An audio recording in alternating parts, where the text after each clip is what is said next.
Welcome everyone to our YouTube channel.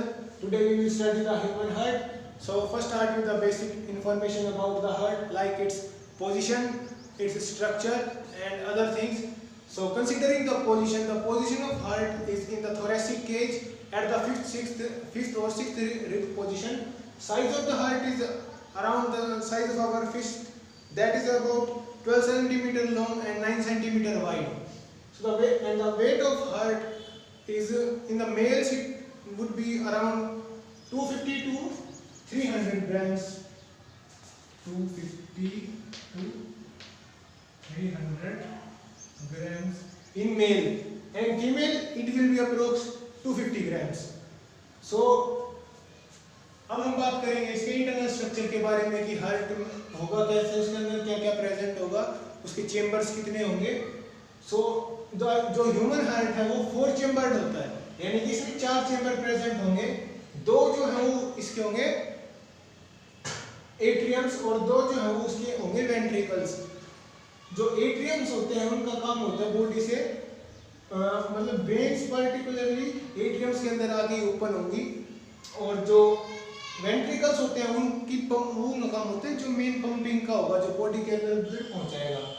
सो इसके अंदर जो हार्ट है वो बना होता है कार्डियक टिश्यूज से, जो दिखने में तो स्ट्रेट मसल फाइबर्स की तरह ही होंगे, लेकिन उनका जो फंक्शन होगा वो स्मूथ मसल्स की तरह होगा, यानी कि वो कभी थकेंगे नहीं. और अगर हम आगे इसमें बात करते हैं कि जो इसमें होंगे 2 पोर्शंस इसके हार्ट के, अगर हम यहाँ से बीच से एक लाइन ड्रॉ कर दे तो हम हार्ट को 2 इक्वल पार्ट्स में या फिर 2 साइड्स में डिवाइड कर सकते हैं. जैसे कि ये तो हो गया राइट साइड हार्ट का, यानी कि ये हिस्सा राइट साइड होगा, और इस साइड में जो पार्ट है वो लेफ्ट पार्ट हो जाएगा इसका.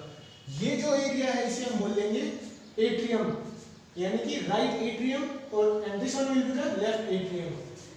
And in the lower portion it will be the right ventricle and this will be the left ventricle.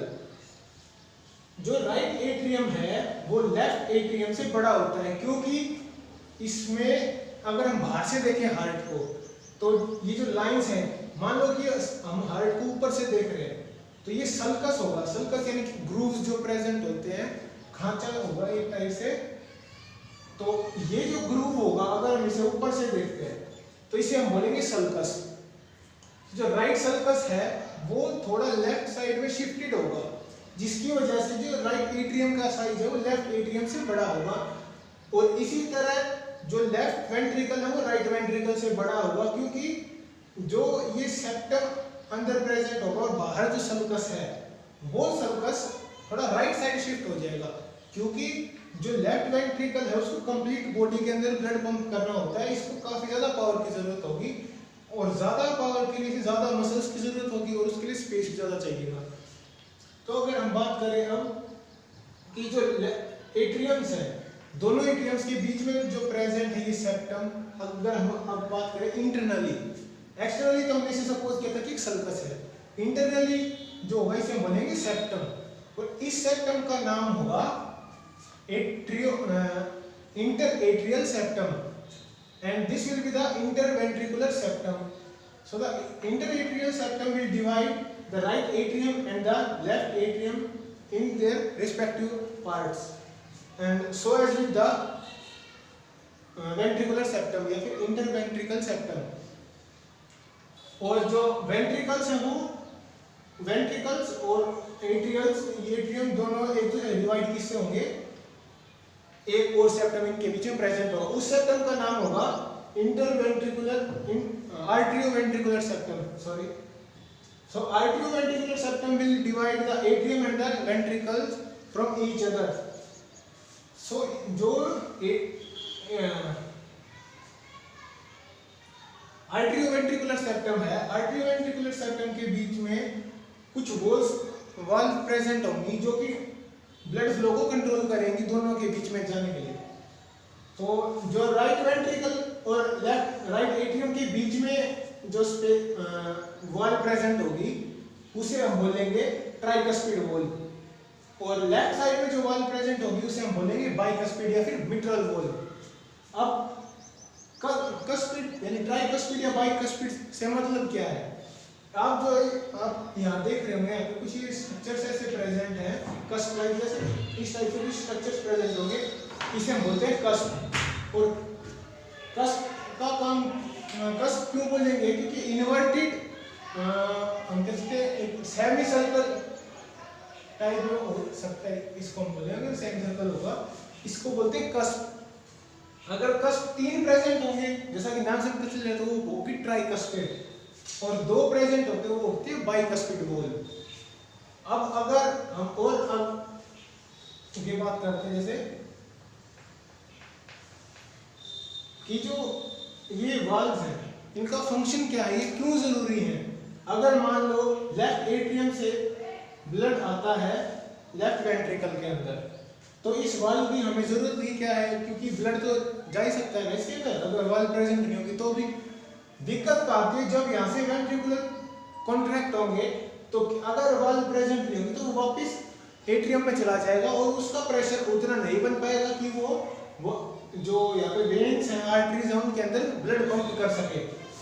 सो यहाँ पे आप कुछ ओपनिंग्स देख रहे होंगे, ये ओपनिंग्स का क्या काम है कि ये जो ओपनिंग है, इस ओपनिंग को बोलते हैं हम कोरोनरी साइनस।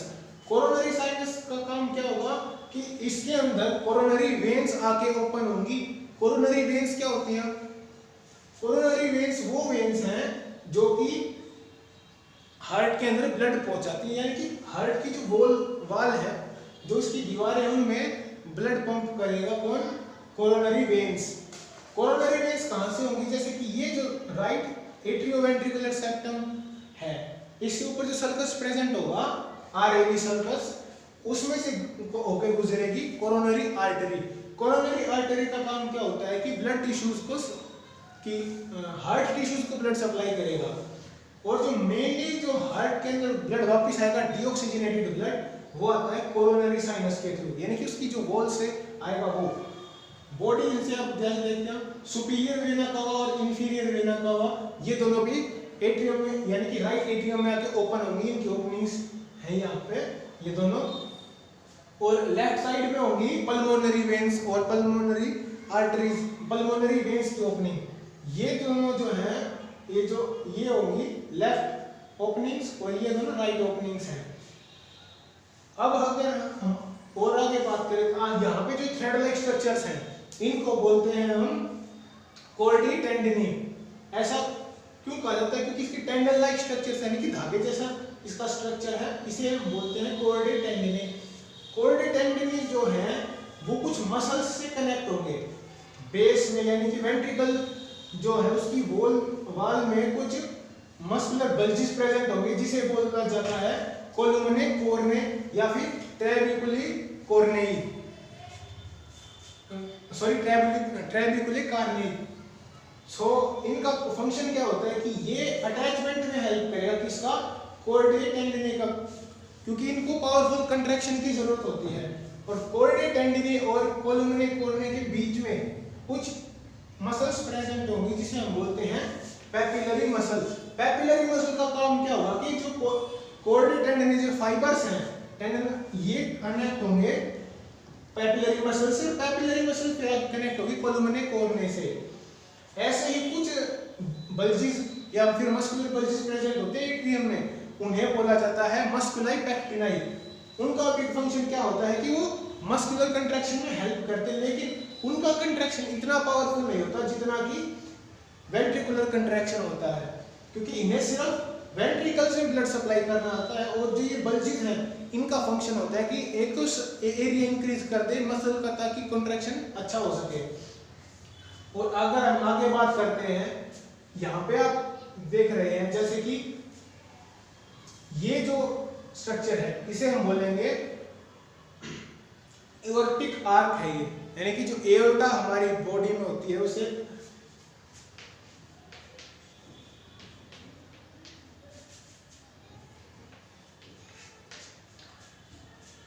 और ये जो है इसके पीछे स्ट्रक्चर होता है उसे हम बोलते हैं पल्मोनरी ट्रंक। पल्मोनरी ट्रंक कहां से अराइज होगा? राइट एट्रियम से अराइज होगा, और यहाँ से पल्मोनरी वेन्स ये आर्टरीज जो होंगी, पल्मोनरी आर्टरीज में डिवाइड हो जाएगा राइट और लेफ्ट साइड में रिस्पेक्टिवली। और जो एओर्टिक आर्क है, जो हमारी बॉडी की सबसे बड़ी आर्टरी है एओर्टा, ये उसमें आगे जाके मतलब फॉर्मेशन करेगी उसका, जिसे ये अराइज होती है लेफ्ट वेंट्रिकल से अराइज हुई, और ये फिर जाएगी मतलब जो स्पाइनल कॉर्ड है उसके पैरेलल चलेगी पीछे, हार्ट के पीछे से, और फिर ये नीचे आके बनाएगी डोर्सल एओर्टा, और बाद में बॉडी में डिस्ट्रीब्यूट हो जाएगी। और अगर इसकी फर्दर इंफॉर्मेशन अगर हम देखें तो जो हार्ट है उसमें भी 3 टाइप के टिश्यूज प्रेजेंट होते हैं, जैसे कि एपिकार्डियम, एंडोकार्डियम और मायोकार्डियम। ये 3 लेयर्स होंगी मसल्स की, मतलब 3 टाइप के टिश्यूज प्रेजेंट होंगे हार्ट के अंदर। और अगर हम इसमें आगे बात करते हैं कि जैसे कि इन दोनों में से ज़्यादा बड़ा कौन सा होगा, यानी कि लेफ्ट एट्रियम और लेफ्ट वेंट्रिकुलर में अगर हम बात करें तो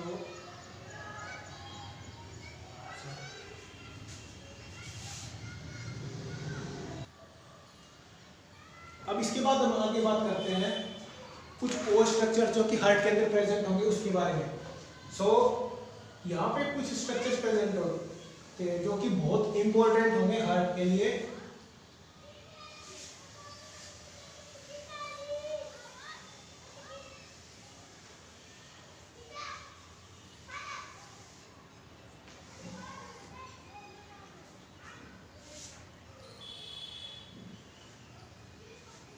आपने सुना ही होगा कि हार्ट को में कुछ पार्ट्स होते हैं, जैसे कि पेसमेकर जो है वो हार्ट में क्यों लगाया जाता है, जब हार्ट की फंक्शनिंग प्रॉपर नहीं होती उस टाइम पे पेसमेकर लगाया जाता है।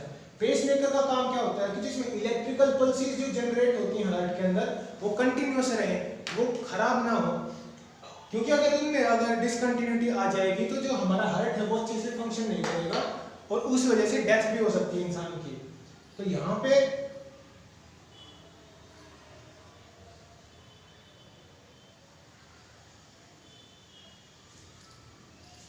ये जो नोड यहाँ पे मैंने स्ट्रक्चर बनाया इसे बोलते हैं हम SAV नोड,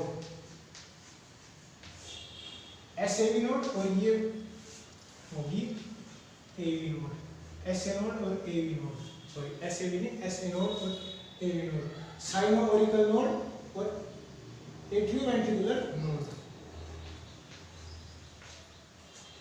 SA नोड का काम क्या होगा, ऐसे नोड की पोजीशन होगी राइट एट्रियम में ऊपर की तरफ होगी, थोड़ा सा राइट साइड में है उसके। और जो एवी नोड है, एवी नोड होगा एट्रियोवेंट्रिकुलर सेप्टम के बिल्कुल कॉर्नर में प्रेजेंट होगा ये यहाँ पे। अब इन दोनों के बीच में पाथवे क्रिएट होता है जिसे हम बोलते हैं इंटरनोडल पाथवे।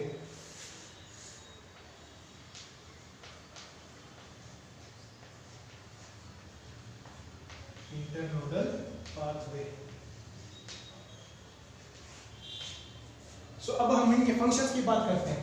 ऐसे नोड जो है वो खुद अपने इलेक्ट्रिकल इंपल्स जनरेट करता है, यानी कि जो हार्ट है उसे ब्रेन पे डिपेंडेंट नहीं रहना पड़ता कि भाई वो उसे इलेक्ट्रिकल सिग्नल्स भेजे और तब वो पंपिंग स्टार्ट करे। वो अपने इलेक्ट्रिकल सिग्नल्स खुद जनरेट करता है, और वो किसकी मदद से करता है, वो ऐसे नोड की मदद से करता है। और एवी नोड का काम क्या होता है, एवी नोड का काम होता है कि वो उस पेस को कंटिन्यू रखे, यानी कि उसके अंदर कोई डिसकंटिन्यूटी ना आ पाए, या फिर जो जितना इंपल्स जैसे जनरेट हुआ था उतना ही इंपल्स हार्ट को मिल सके। यानी एक टाइप से काम कह सकते हैं कि एक स्टेबलाइजर की तरह काम करता है एवी नोड। जो इंटरनोडल पाथ है यहाँ से इलेक्ट्रिकल इंपल्स ऐसे नोड से एवी नोड में जाएंगे। अब एवी नोड से कुछ मस्कुलर फाइबर्स या फिर फाइबर्स जनरेट होते हैं जो कहाँ जाएंगे, जो जाएंगे यहाँ पे इंटरवेंट्रिकुलर सेप्टम जो है, यहाँ जो स्पेस है यहाँ जाएंगे, और इन्हें बोलेंगे हम बंडल ऑफ हिस। यहाँ से जनरेट हुआ और ये 2 पार्ट में डिवाइड हो जाएगा, 2 साइड्स में।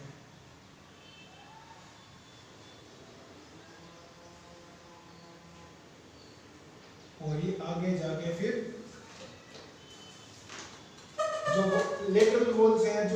इसकी दीवार है वहां जाके वो डिवाइड हो जाएगा किसमें, कुछ छोटे छोटे फाइबर्स के अंदर।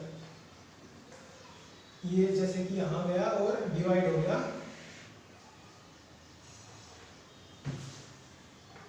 ये डिवाइड हो गया यहाँ पे फाइबर्स के अंदर। इन फाइबर्स को क्या नाम दिया गया है, पुरकिंजे फाइबर्स।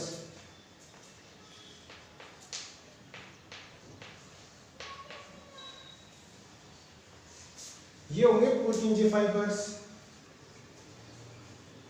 और पुरकिंजे फाइबर्स का काम क्या होगा कि जो यहाँ से इलेक्ट्रिकल इंपल्स जनरेट हुए थे उस इलेक्ट्रिकल इंपल्स को कंप्लीट हार्ट में पहुंचाना, वो काम होगा पुरकिंजे फाइबर्स का। और पुरकिंजे फाइबर्स तक जो इलेक्ट्रिकल सिग्नल्स लेके आएंगे उस स्ट्रक्चर को हम बोलेंगे बंडल ऑफ हिस।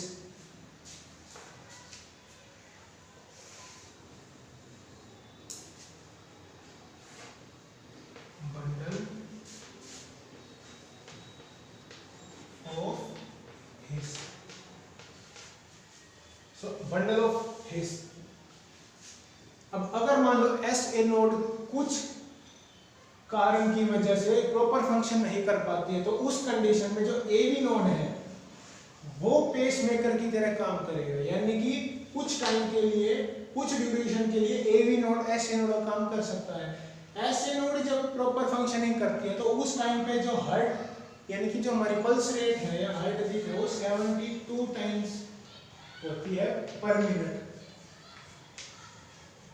इतनी बार एक मिनट में हमारा दिल धड़कता है अगर S A node proper function करती है।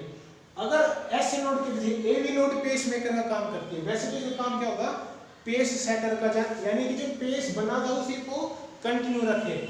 तो ए बी नोड का अगर काम करना शुरू हो जाए एस ए नोड की तरह, यानी कि पेस सेटर अगर पेस मेकर का काम करने लग जाएगा तो ए बी नोड जो है उस टाइम पे इलेक्ट्रिकल सिग्नल जनरेट करेगी। और लेकिन उसका एक नुकसान ये होगा कि जो हार्ट रेट है वो कम हो जाएगा, वो हो जाएगा around 68 to 70 times, 68 to 70 times पर मिनट, 70 टाइम्स पर minute. So thanks for today. अगर आपको अच्छा लगा तो आप सपोर्ट कीजिएगा हमारे चैनल को। Thank you.